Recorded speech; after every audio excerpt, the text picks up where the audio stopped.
Welcome to Route 664, the road to human kindness. I'm your host, Les Winston. Today we have a very special guest joining us, Jonathan Gudema, a lawyer who's the founder of Plan Giving Advisors.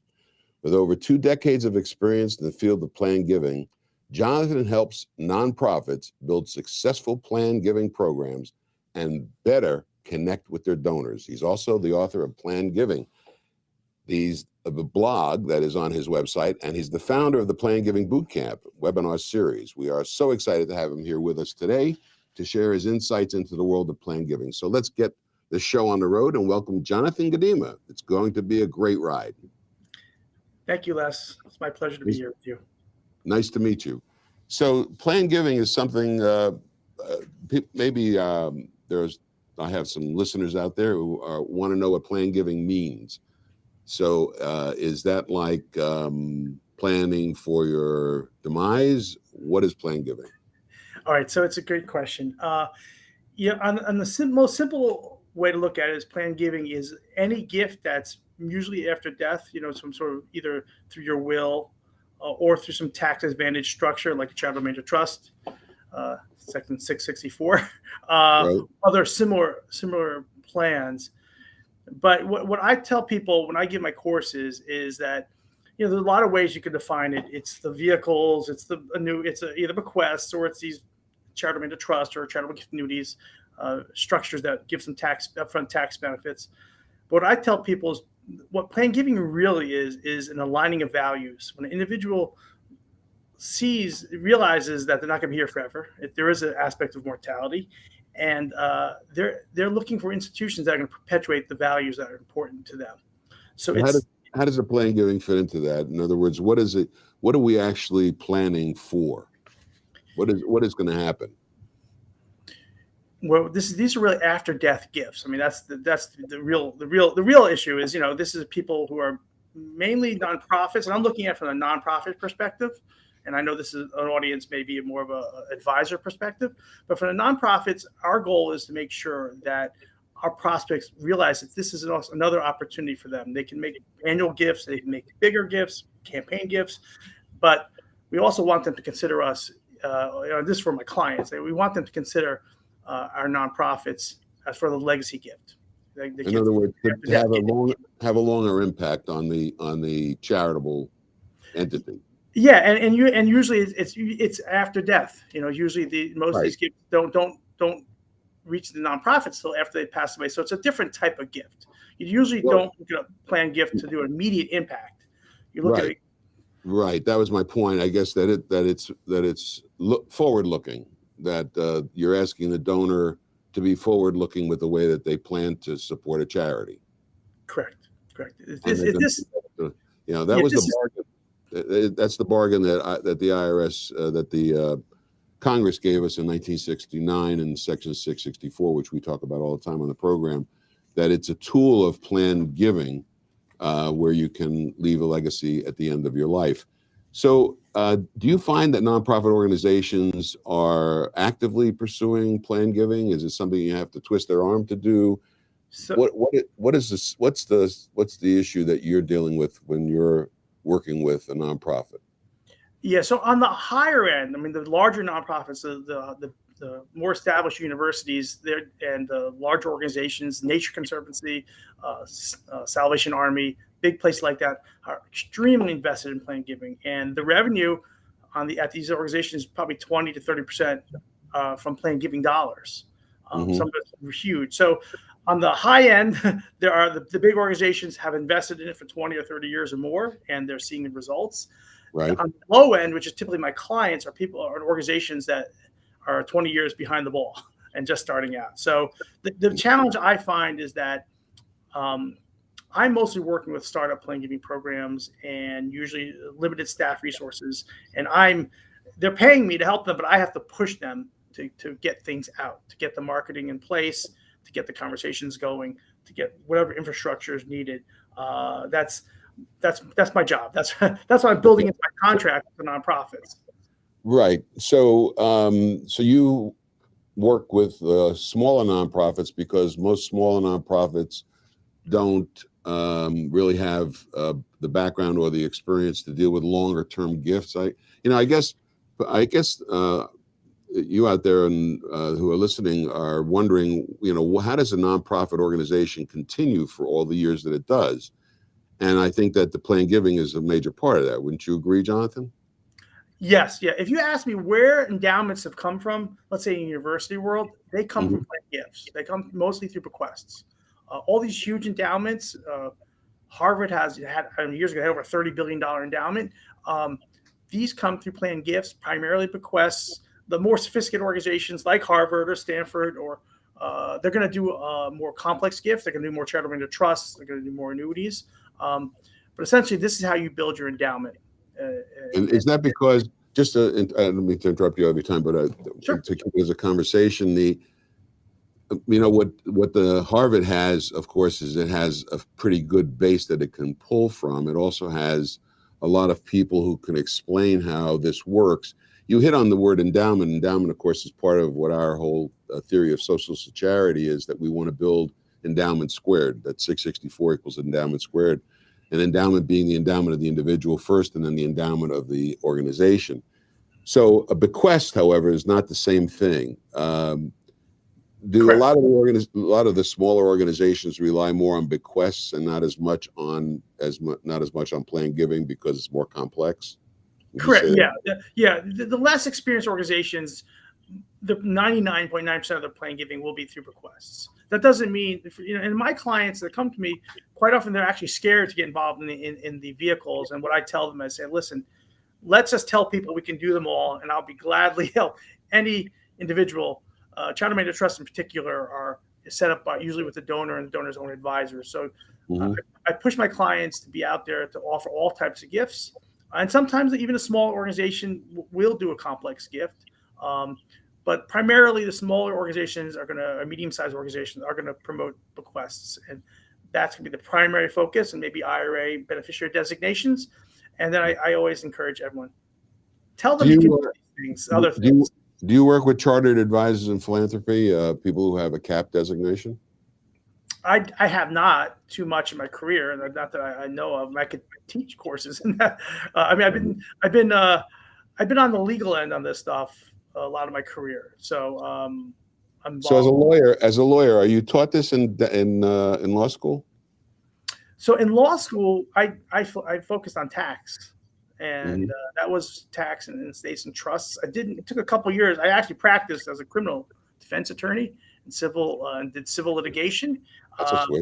But I wanted to get into planned giving, so I already knew about it, and I really learned it on the job. I really learned, when you go through a trust, my first job in planned giving, my first job was go out there and start closing charitable mandate trusts. I had to draft them. I had to implement them. I had to do the same thing with charitable lead trusts. And eventually I became more knowledgeable on the estate planning side because I'm also an attorney for a family wealth office. So I was asked as a favor about 17 years ago to help them with some plans. It weren't necessarily charitable plans, more just sort of keeping track of their trusts. And but they've had a run of success in terms of family wealth building. And then we've got a massive project of we've moved over $500 million in wealth transfers. So I learned it on the job. I didn't really learn it in law school, but I do give law school credit for giving me a background in taxes. Right. I wasn't knocking law schools, but I don't think law schools actually do enough to teach some of these more exotic parts of the planned giving process. And when I say exotic, I know as somebody who has a boot camp, tell me a little bit about the boot camp. The boot camp is for advisors, right? So I have two boot camps. My principal boot camp is for fundraisers. Actually, that's my main market. But I've for many years I've tried to train advisors. So I've had special programs. I make when I'm speaking to advisors. It's a similar material, but I make adjustments because obviously the advisors have more of a background. So I'm in the process right now of redoing my entire training program. I originally kicked it off as a 6-part sort of crash course once a week for 6 weeks in a row for an hour and a half. I sort of pour all the material on you. Now I'm moving to a more streamlined approach where I'm going to have like sort of mini sessions, 20 minutes on specific topics. And so then there'll be a bunch of modules for the advisor world, and there'll be a bunch of modules for the fundraisers. Good. Okay, so you're going to be bringing the advisors and the fundraisers together. Fundraisers are kind of in a peculiar position because they've got a bit of a conflict of interest when they start getting into planned giving, the more exotic cases, because you can't, as a fundraiser, you can't tell somebody to make $1 million gift unless you have some knowledge of their financial well-being. So planned giving, of course, it's an art form in a way, would you say? Yeah, it's a multifaceted. It's a wide range of things that have to go on for a planned giving program to really get moving. There's a lot of marketing. There's a lot of donor relations, direct donor relations, phone calls, Right. face-to-face meetings, events. And then there's a tax and estate planning side, which you have to have enough knowledge so that if it comes up in the conversation, you can talk about it enough to say, yeah, we have an idea, maybe it's possible, maybe a charitable trust, and then be able to bring in experts. And that's what my training of the fundraisers, I'm training them to be conversant enough so that they don't get caught off guard. They see an opportunity, and then they know who to turn to. Have some conversation about it. So what we're all about is, for example, if somebody, when you take these are both parts of the Internal Revenue Code, 401k and 664. Mm-hmm. Everybody knows what a 401k is, but nobody knows what 664 is. So our objective here with Route 664, the Road to Human Kindness, and our radio station is to get people aware of 664 so that the job of the fundraising organization and the job of the advisor is easier, because people understand that 664 is something that is good and that can be usable by them under certain circumstances. And that way, it's not so much of a pushing the idea onto people, but rather them understanding what it is and them wanting to use it.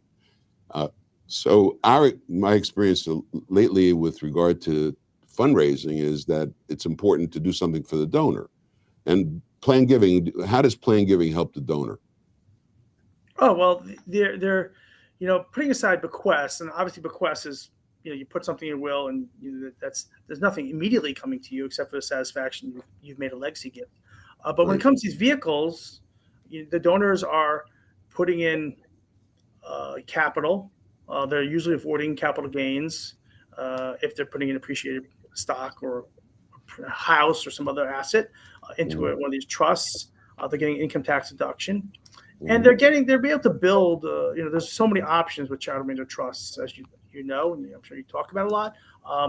There's just so much flexibility there. The advisor can continue to manage the money, so it's sort of a combination. You can do some diversification, create a legacy gift, and come up with some nice tax benefits. And then going forward, your advisor can invest it in ways that, in a different way. You can invest it for, depending on the tax consequences of the income, you can invest it for a little more for capital gains to avoid ordinary income. It's a lot of flexibility. So so it's a tax break income, and at the end of the day, they leave a sizable gift to charity. Yeah, and again, they can control the income. So there's you want to the thing is that I want to just put out a point here is that Pete, you have to focus on the fact it is a charitable gift. I mean, if somebody comes to me, quite often my clients a donor has a question, they'll just send them right to me. And sometimes they see an advertisement with some rates, let's say charitable annuity rates, which is similar to a charitable mandate trust. And they get very excited and they think this is more like an investment. Wow, I'm going to get 6.6%, I'm going to get 8%. But I have to make sure they understand that this is a charitable gift. So that's a key part to it. If you want the most cash for yourself and or your family and the least tax dollars, this is not the route to go. This is where you have a legacy goal also. So once you have a legacy goal, this is a great tool to help you accomplish a couple of things. Again, avoiding of some capital gains, structuring an income stream, still having control over the investment, and depending on how you set it up. Some of the charities will be the trustee. Almost I don't think any of my clients are trustees. We just assume that if the donor comes forward, the donor, either the donor will be the trustee or the donor's advisor or Merrill Lynch Trust Company or whatever, something related to the advisor will usually be the trustee. Right. So they What is the reason for that? Do you think that people have more comfort when they're the trustees and when they're in control of the situation as opposed to just being an income recipient?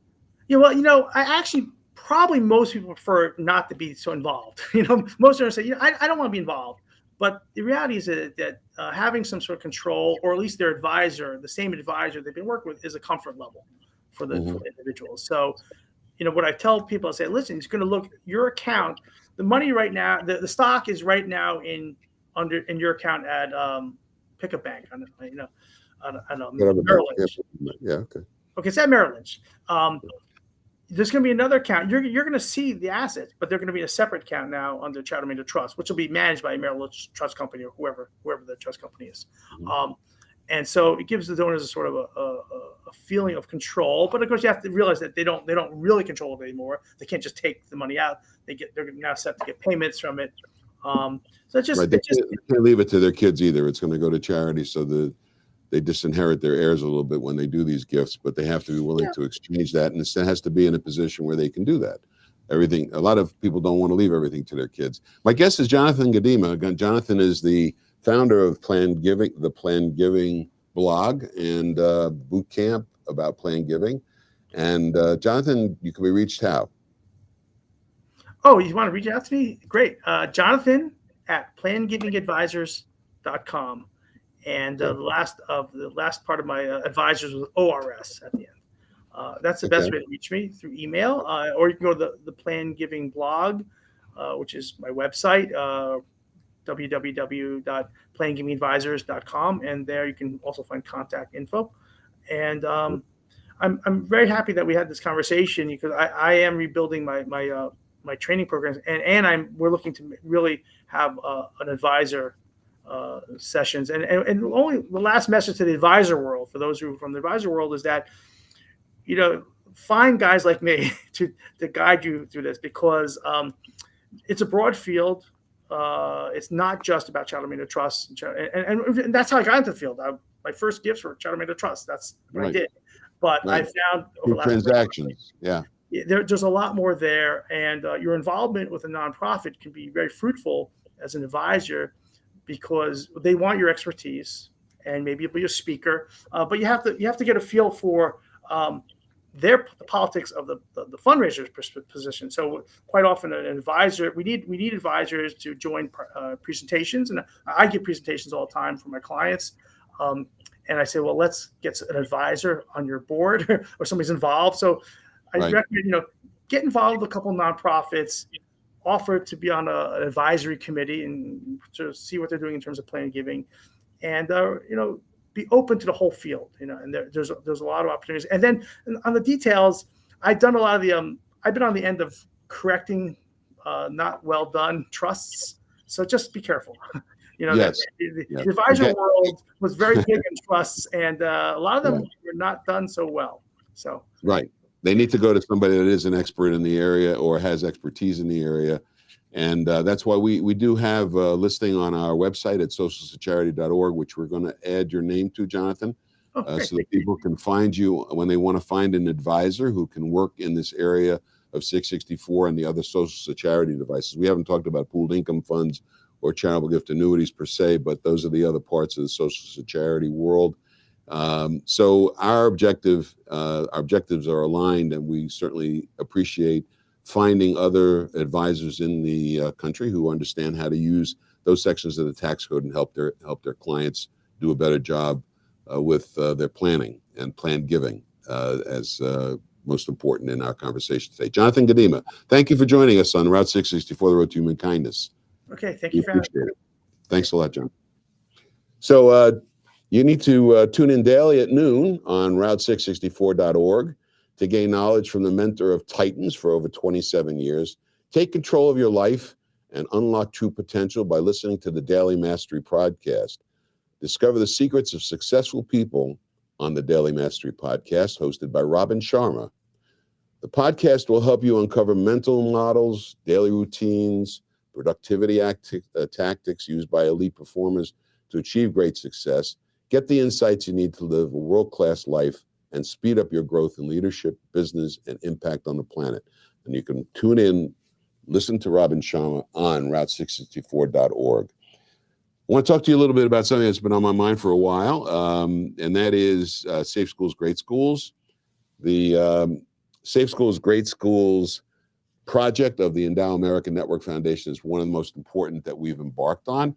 Our executive director, John Capurso, has been very active working with schools and trying to build endowments for local schools. The rationale behind Safe Schools, Great Schools is to find an alternative way of funding education in the community, in addition to what is ordinarily being done by the community. We believe that we can gain more benefits for our children and make sure that they have adequate and safe education, and also to enable the professions, the teachers, the people who might want to handle issues with some of the kids where they're not getting handled now, whether they're psychological or medical, where we can provide services under a triage arrangement for children that are lost in a way, that need to be found and need to be redirected or helped to be redirected because they're going off the track a little bit. One of the things that we have espoused, and we think it's very important today for our young people to be looking ahead, to be able to see into the future a little bit. And that means that at a young age, we would like them to think about how they will provide services to the country for a while in exchange for everything that we have in this country. Kids need to understand that you do have to give back. And I think it's important today that we have some sort of routine arrangement where young people go into service to the community, whether it's at a state level or at a national level or at a city level, whatever it is. There needs to be a period of time where, and I think it should start at age 18, where service is mandatory in a way to help solve some of the problems that we have in our communities. And that service can be translated into credits for college if the service is directed in a way that would achieve credits. They may be directed in a way that is dealing with the trade services, plumbing, carpentry, whatever. But at least I think you need to be able to have, as a youngster, you need to be able to say, I see what I am going to be doing when I'm age 18. I know what that is. I'm going to become part of a team. I'm going to be part of a larger group of people. I'm going to be accepted in that vein. I am not worried about whether I'm being accepted now or not. I see a future ahead. I know where I'm going to be going. And to me, that would be to you out there who have anxiety about this, where you're worried about your kids, what they're going to be like, what they're going to be doing. I think that this is a kind of way to settle that down, to give you, as a parent, to give you a feeling that there's going to be a way for your children to become good citizens in a sense that they feel about the community and not be directed in ways that are not good. A lot of 18-year-olds graduated from high school are unemployed. A lot of 18-year-olds are confused about where they want to go, what college they want to go to, what are they going to do when they're in college. They're not quite sure what their future holds for them. So we need to make that transition kind of fixed in a way, because I think that will alleviate a lot of anxiety. That service can be a lot of different things, and it can be directed by, we have bureaucracies that are meant to do that. There are systems that we have in place in our communities that are meant to train young people, and that needs to be expanded on. And one of the ways to expand that is through social security, using social security devices, because that puts more charitable wealth into the community to be able to support these things that we're talking about. Safe Schools, Great Schools is a part of that. We want to improve education by creating endowment for schools. Every school can have an endowment, whether it's an elementary school or it's a college. There's no difference between Harvard and any other school. If you feel like you want to support your alma mater, your high school, if you feel that the community schools in your area can be improved, and you want to create a fund to help improve that, you can do that. Safe Schools, Great Schools is what is helping people to get to that point. This is a long-term project. This is not something that's short-term. This is going to take a while to achieve. It is something that we have to start on, because a trip of 1,000 miles starts with the first step. And so we are encouraging anybody who has the need for good planned giving, planned giving meaning that it's beneficial to you and your family, and then eventually to the community, to utilize the services of the professional philanthropic advisors. And you can find them on socialcharity.org. Go to that website and find an advisor. We can also tell you that there is a mix of information that's on the website that will help you tremendously. And then, of course, there's also a great radio station. And I wanted to tell you that you should be listening to the station, especially when you want to find out more information about how to live a good life or to deal with your own well-being. One of the greatest shows we have is Blaine Bartlett. Blaine is on our radio station daily at 4 p.m. on Route664.org. And he and his guests explore compassionate capitalism, the most powerful model for achieving sustainable success. Every business has an inherent spirit that sets it apart from its competitors. By understanding how to unlock and leverage this unique soul, the soul of your organization, that can guarantee their long-term success.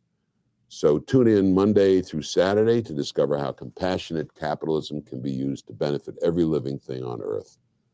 Don't miss out. Route664.org, daily at 4 p.m., The Soul of Business, with Blaine Bartlett and his guests talk compassionate capitalism. We'll hope to see you there. Make sure that you also tune into the radio station for our other special features, like Just Jazz or our classical music program with Mike. We have an incredible array of talent that's there, and it's available to you free. Just tune in to Route664.org, and you'll get the best music, best talk, and some very valuable insight into yourself and into how you can help the community. We're all about creating endowment. Social charity is the most powerful theory on earth, the theory of social charity, where 664 equals E squared. And 664 represents the charitable remainder trust, pooled income fund, and charitable gift annuity, those tools that you need to feel comfortable about using when they're appropriate and have an easy way to use them.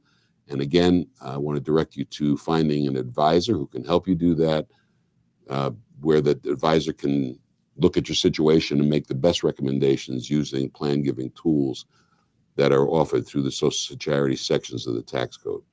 Join us again next week on Route 664, The Road to Human Kindness. I'm your host, Les Winston, and thank you, Jonathan Gudema, for joining us today, and we'll see you again next week. Have a great week.